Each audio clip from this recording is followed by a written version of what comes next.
बहुत दिनों पहले की बात है। एक मादा बतख अपने घोंसलों में अंडों के ऊपर बैठकर अपने अंडों को सींच रही थी। एक दिन एक के बाद एक अंडे टूटने लगे और पीले पीले बतख बाहर निकलने लगे। छोटा बतख अपने पंखों को हिलाने लगा। Quack quack. मेरे प्यारे बच्चों, माँ बतख बहुत सुकून के साथ बोली, कितने खूबसूरत हो तुम सब। Quack quack. बच्चे ने कहा। फिर माँ बतख बोली, तुम सब एक कतार में खड़े हो जाओ, हम सब पानी में तैरने उतरेंगे। माँ गिनने लगी, 1 2 3 4 5 मेरे बच्चों।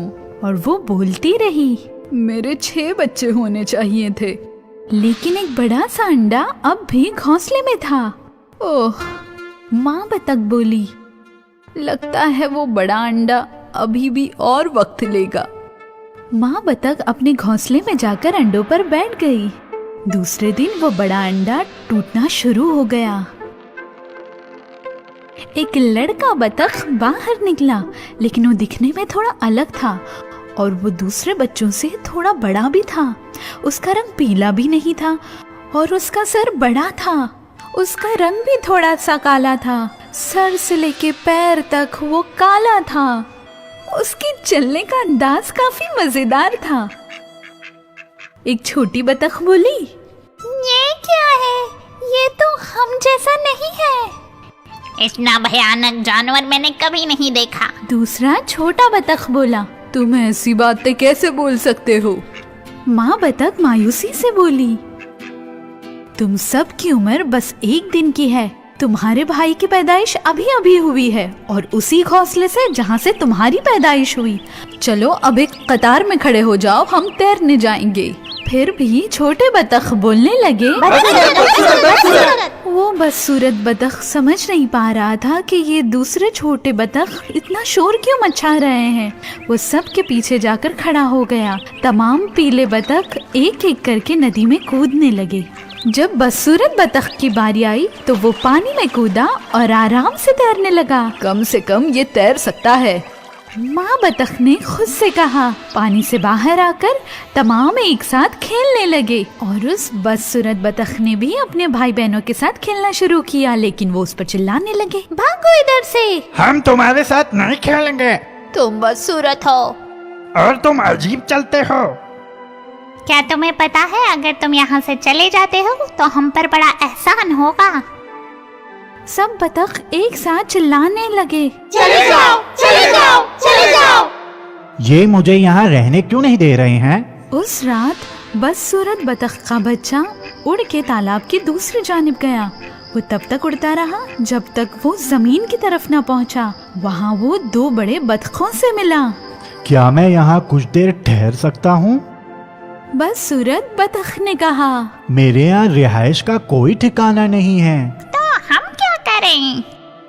एक बतख ने कहा, हमारे रास्ते से हट जाओ। अचानक एक बड़ा सा कुत्ता वहाँ आ गया। वो बहुत भूखा था। वो उन दोनों बतखों के पीछे दौड़ा, लेकिन वो दोनों हवा में उड़ गए और उनके पंख नीचे जमीन पर गिर गए। बदसूरत बतख का बच्चा बहुत डर गया था। वो डर के मारे छुप गया। कुत्ते ने लंबी सांस ली और वो वहाँ से चला गया। मैं इतना बदसूरत हूँ कि भूखा कुत्ता भी मुझे नौश नहीं फरमाना चाहता। ये बात कहते हुए बदसूरत बतख अफसरदा हो गया। तभी एक बिजली चमकी। आसमान में कड़कड़ाहट के साथ रोशनी दिखाई दी और बहुत जोर की आंधी आई। उसके साथ ही बहुत जोरों से बारिश होने लगी। बदसूरत बतख बिजली और बारिश को देखकर बहुत डरने लगा और उसके साथ ही तेज ठंड हवा भी चलने लगी। बोलते हुए उसने अपने पंख अपने सीने से चिपका लिए। मुझे जगह मिल जाए तो मैं खुद को सुखा सकता हूँ। तभी बिजली चमकी और उसे एक लकड़ी का घर दिखाई दिया। क्या ये किसी की रिहाइश है? वो उस दरवाजे के करीब गया। Quack quack. बदसूरत बतख ने कहा। दरवाजा खुलते ही एक आवाज सुनाई दी, बाहर कौन है? बूढ़ी औरत ने कहा और उसने दाएं बाएं देखा। उसकी आंख भी ठीक नहीं थी। तब उसने नीचे देखा और कहा, अरे ये तो एक बतख है। उसने बदसूरत बतख के बच्चे को उठाया और घर में दाखिल हो गई। तुम यहाँ रह सकते हो, लेकिन तुम्हें अंडे देने होंगे, बूढ़ी औरत ने कहा। इतने में एक बिल्ली और एक मुर्गी की नजर उस पे पड़ी। तुम्हारी क्या बिसात है? तुम कभी भी घर में दाखिल होगी और कभी भी कब्जा कर लोगी। बिल्ली ने कहा। मुर्गी ने कहा, मेरे रहते हुए अंडा देने के लिए किसी और की जरूरत नहीं है। तुम उसकी फिक्र मत करो। बदसूरत बतख ने कहा। मैं लड़का बतख हूँ, तो तुम्हारी मौजूदगी का सबब क्या है? बिल्ली ने कहा। बुढ़िया ने क्या कहा तुमने सुना नहीं क्या? यहाँ से निकल जाओ धोखेबाज। मुर्गी चिल्लाकर बोली। निकल जाओ, निकल जाओ। बिल्ली ने चिल्लाकर कहा। तभी दरवाजा थोड़ा खुला और वो दुखी बदसूरत बतख का बच्चा तूफानी आंधी में दरवाजे से बाहर निकल गया। कोई मुझसे मोहब्बत नहीं करता। बदसूरत बतख की आंखों से आंसू आने लगे।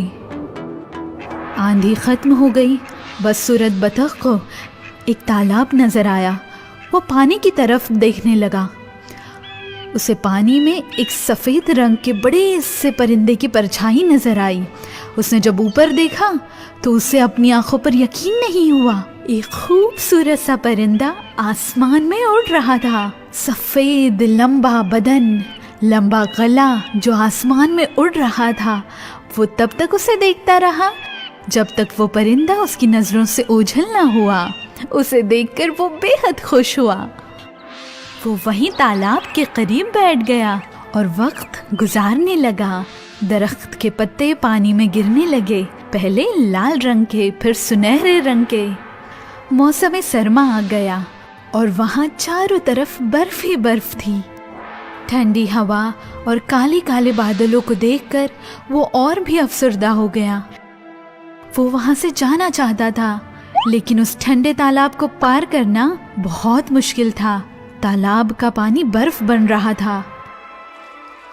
फिर एक दिन वो पानी में उतरा। पानी बर्फ न बन जाए इसलिए वो अपने पैर चलाता रहा ताकि वो तालाब में फंस न जाए। मैं बहुत थक गया हूँ, बदसूरत बतख का बच्चा बोला और पैर चलाता रहा। ऊपर से बर्फ गिर रही थी और वो नीचे दब रहा था। तभी दो हाथों ने उसे उठा लिया। इसकी हालत नासाज है, किसान ने कहा, और उसने उस बदसूरत बतख के बच्चे को अपने जैकेट के अंदर ले लिया और अपने घर ले आया। चूल्हे की गर्माहट लेते हुए वो बच्चा वहीं बैठ गया। देखते ही देखते मौसम सरमा गुजर गया और मौसम बहार आ गया और फिर से पेड़ों पर हरी हरी पत्तियां उगने लगी, नए फूल खिलने लगे। अब तुम्हारा तालाब में जाकर तैरना जरूरी हो गया है, जिसके लिए तुम पैदा हुए हो, किसान ने कहा। फिर उसने उस बदसूरत बतख को उठाया और तालाब के करीब ले गया जहां वो उसे मिला था और पानी में उतार दिया। अरे वाह, मैं तो ताकतवर बन गया। वो खुद ब खुद पानी में झपट्टा मारते हुए तैरने लगा। क्यों? मुझे इतनी ताकत पहले क्यों नहीं महसूस होती थी? उसे अपने पीछे कुछ आवाजें सुनाई दी। बहुत सारे खूबसूरत परिंदे आकर पानी में उतरे थे, वही परिंदे जिन्हें उसने उस रोज आसमान में उड़ते देखा था। घबराओ मत, बदसूरत बतख ने दूसरे परिंदे से कहा। अब मैं विदा लेता हूँ, मैं तुम्हारी तकलीफ का सबब नहीं बनना चाहता। उसकी आंखों में आंसू आ गए और वो जाने लगा। जब उसने आंखें खोली, उसने उस खूबसूरत सफेद रंग के परिंदे का साया तालाब में देखा। वो इतना करीब क्यों आया है, ये सोचकर वो पीछे चला गया और सफेद परिंदे का साया भी पीछे चला गया। ये क्या हो रहा है? बदसूरत बतख का बच्चा बोला। उसने अपने गले को खींचा और खूबसूरत परिंदा भी अपने गले को खींचने लगा। तुम इतनी जल्दी क्यों जा रहे हो? उस खूबसूरत परिंदे ने कहा। हमारे साथ रहो ना। एक और खूबसूरत परिंदे ने कहा। हम अच्छे यार बनेंगे। तब उस बदसूरत बतख के बच्चे को समझ में आ गया कि आखिर हुआ क्या था। वो अब वही बदसूरत सा परिंदा नहीं था, अब वो एक खूबसूरत सा सफेद परिंदा बन गया था। और फिर तमाम परिंदों ने एक साथ अपने पर फड़फड़ाए और आसमान में उड़ गए। हमारे साथ चलो। एक खूबसूरत परिंदे ने कहा। तुम पहल करो। बदसूरत बतख के बच्चे ने अपने पर फड़फड़ाए और वो सबसे आगे आ गया। उसके तमाम दोस्त उसके पीछे पीछे उड़ने लगे। वो आसमान में ऊपर और कभी नीचे बड़े मजे से उड़ने लगा। अब कौन है बदसूरत बतख का बच्चा? मैं तो नहीं हूँ।